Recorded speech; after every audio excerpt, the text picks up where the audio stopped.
I'll just start off by saying it's really good to be here.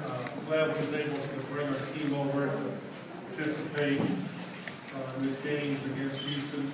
It's a lot of our first time being here in the country. Nothing but great things to say about it, even though it's been a short time. But, thanks for giving us the opportunity to come over here and perform in front of you and all the basketball fans around. You have a question? You have a question? Raise your hand. Raise your hand. Hi, I'm Cheska Levy from Solar Sports Desk. Our national team just placed second in FIBA Asia, and they will be participating in the FIBA World in Spain. Of course, you are an Olympic gold medal winner. Any advice that you can give our national team as to the competition and what to expect when they get to that level? Well, it's different. You know, it's like I tell our young players when we start our playoffs, the first round is tough. Once you get to the second round, it's completely different. And as you keep moving up, the competition is greater. And that's why it's so hard in this league for teams to beat the great teams night in and night out, because the competition level just continues to get better and better. But as far as advice, it's just that you got to keep working, keep playing. And anytime you're in a competition and you move up, you got to stay together. You know, I mean, you're going to have your good days, your bad days, but overall, if you just stay together and everybody's pulling in the same direction, it makes it a lot easier. You were part of one of the greatest, if not the greatest basketball team of all time. Do you think that you'll ever see another generation with 11 All-Stars in just one team?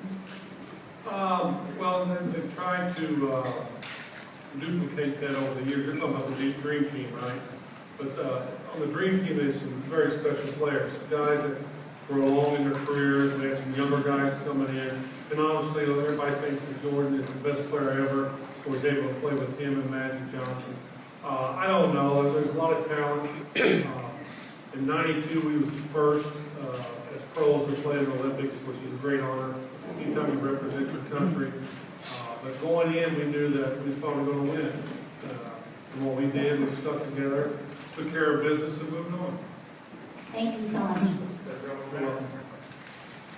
Hi, good afternoon. TJ from ABC again. You've had your time with the Celtics. You've had a dynasty with them. Looking back from then and what you have now on the roster of the Pacers, do you see that you have the right pieces, the right coach, and the right culture to win a championship? Well, it's always tough to win the championships. What we're trying to do is build a team that can compete on a type of level. There's great competition in our league. We've got to continue to get better. We have a lot of young players. I don't compare this team to the Celtics team because it's a completely different style that we play. But I do think that they're good enough, they're deep enough to compete for a championship. As always, our goal is to get to the finals and try to win the whole thing. But overall, this team's completely different than the teams I played on. But they're getting better. Obviously, last year they got the Eastern Conference Finals and Game 7 against Miami. But until we make the next step, we're not going to get there. So I do like our chances. I like our team. And hopefully, in a short period of time here, we can challenge for a championship. Just a quick follow-up. Your thoughts on, we only have one Filipino in the NBA. It's Coach Eric Spoelstra. And your team might have to go through the heat this year. Your thoughts on him and what he's done so far? He's done a great job. Great job. Very young coach to come in, even though he's been a part of basketball for a long time. He had a lot of scrutiny going on. It was a very tough job for him, but I think he handled it as well as he possibly could. And things have changed. You know, obviously they got a lot of talent in there, but sometimes the teams that have the most talent are the most difficult to coach. So I think he's done a fantastic job. Stan from NBA.com Philippines. How much have Red Auerbach and Casey Jones influenced your career as an executive? Well, I've been very fortunate. I had Donnie Walsh, which is with the Pacers for 20-some years. I had a guy named Jay Gabbett, which started the Big East and was under him for a while, and obviously Red Auerbach. Been around him for 15 years. You take a little bit from everybody, and you try to learn as you go. The rules are completely different now than when Red was running the franchise, but you do your best with what you have. I think all three of them were great guys to be on. Casey Jones is the nicest man I've ever met in my life, and I was fortunate enough to have him coach me for 5 or 6 years. Next question in the third row, and then in front. Hi, good afternoon. I'm Sid Ventura from Yahoo, Philippines. You've been very fortunate in your last few draft picks. You've drafted Danny Granger, Paul George, and Roy Hibbert, and none of them were really considered. None of them were drafted in the top 5, but they've all turned out very, very well for the Pacers. Could you give us an insight on what you look for in a player every draft day? Well, I made some mistakes too. You know, Danny Granger was a guy we thought was going in the top 10 of the draft, and we picked him at 17. We was very fortunate that he slid to our pick. Roy Hibbert was taken 17th in the draft. A lot of people passed him up, and we got Roy in a draft night in a trade. And Paul George was the top 10 pick, and Lance Stevenson was like 42. But everybody looks at different things when they look at a player. I tend to look at length. I look at shooting, obviously. Can he defend first? Is he a team player? Does he do the things necessary to get better every year? And sometimes it's hard, but you've got to talk to a college coach and different people, AAU coaches, and get as much information you possibly can out of them. Then you try to put a team together that fits. Are they going to pass to one another? Are they going to play team defense? Do they pull for one another? So there's a lot of things that go into it, but sometimes you just hope you get lucky. And I got fortunate enough in my team, got fortunate enough to pick some guys that turned out to be pretty good players. Thank you. Selena Gana from Wow Wow. You know the champions mentality. What do you think Pacers need to be a champion this year? Well, we got to have our bench has got to be better. You know, we got a good starting 5, but our bench has got to play better than it did last year. I know how hard it is to win these championships. It's not easy, but we do have a group of good guys that play together and pull from one another. I think we just got to get a little lucky. You know, we're good enough, but we got to stay in there. We got a long season ahead of us. But I really believe that we're built for the playoffs.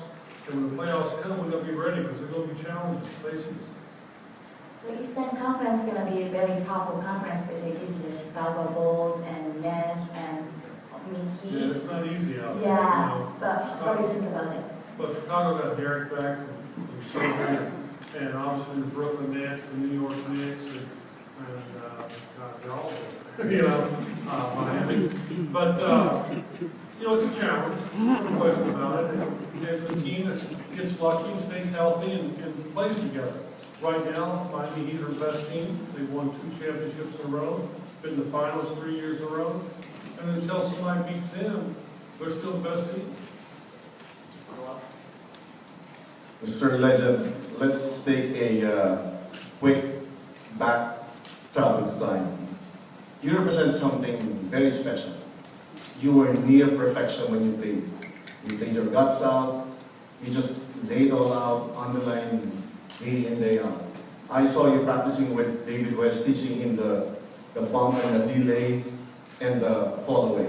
But if there's something that your special brand of a basketball player to teach this generation, what would that be, sir?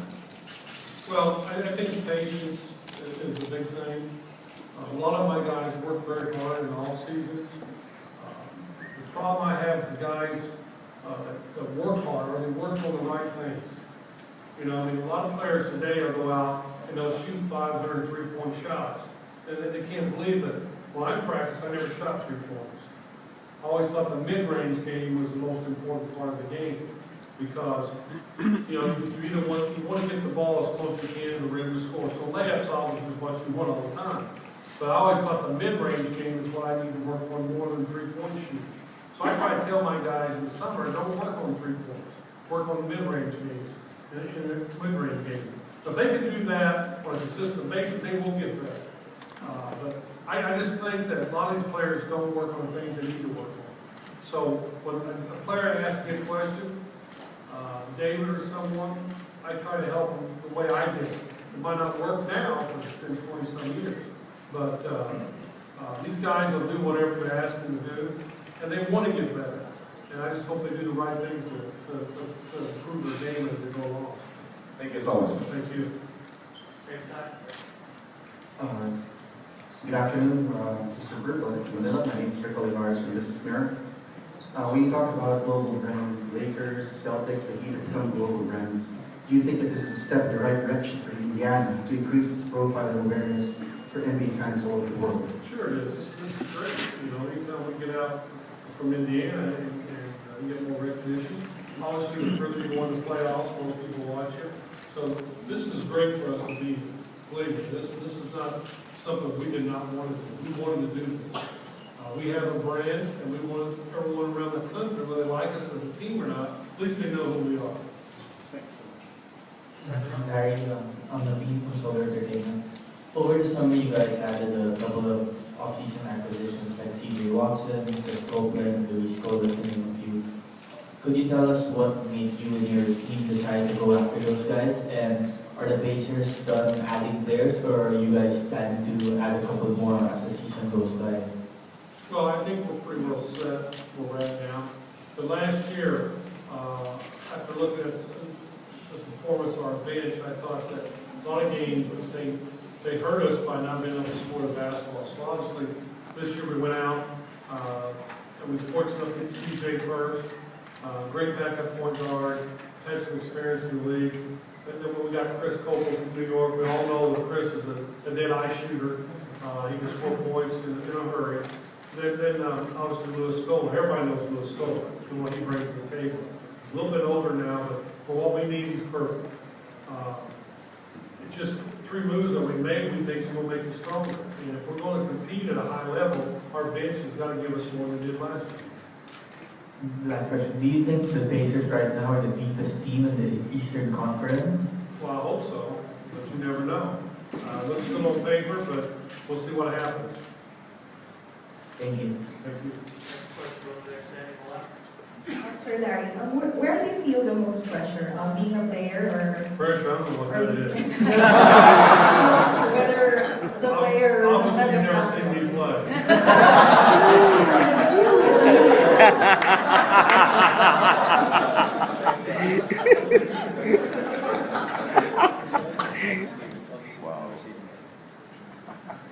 Again, on the left.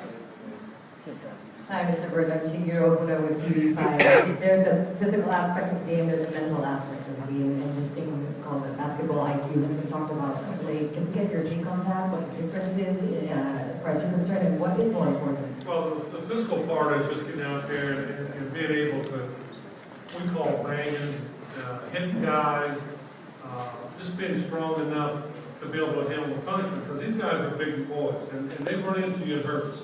So the middle aspect, everybody talks a good game, but can they actually play a good game? You know, middle is not just, really just not playing a bad. We have a long schedule. And middle fatigue actually sets in.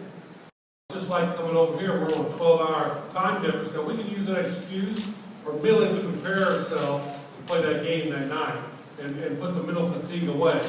I think the middle aspect of the game sometimes is as tough as anything, because we play about every night. You know, we play 5 times a week a lot of times. We play a lot of back-to-backs. And you really can't make an excuse. The teams that make excuses don't last long in the playoffs.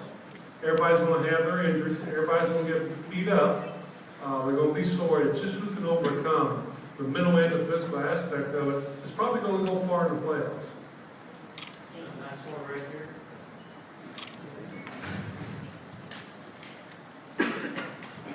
Good afternoon, Mr. Bird. I'm Diego Del Vaz from FullCourtPress.com. You've played your fair share of games outside the U.S., internationally. So far, what have you noticed has been the difference between playing games internationally before and playing games internationally now? Well, if you remember back, I'm sure you don't remember, but back in 1992, the one thing that I was told before everyone decided to get together and go play in the Olympics was, you can change the game of basketball in the whole world if you guys do this. And what they meant by that is, if we go over there and dominate, everybody else in the world's going to say, we got to get better. So they got to bring in better coaches, they got to bring in better facilities, better training techniques. And that's the one thing I've seen in the last 20 years, is everybody's gotten better. I mean, not just United States or China, everybody in the world's basketball is getting better. And it's because of what happened in 1992. Because if they didn't get better, USA was going to dominate forever. But what you've seen over the last 15 or 18 years, every once in a while we do get beat. And we get beat because of what happened in 1992. Thank you. Thank you. Thank you very much.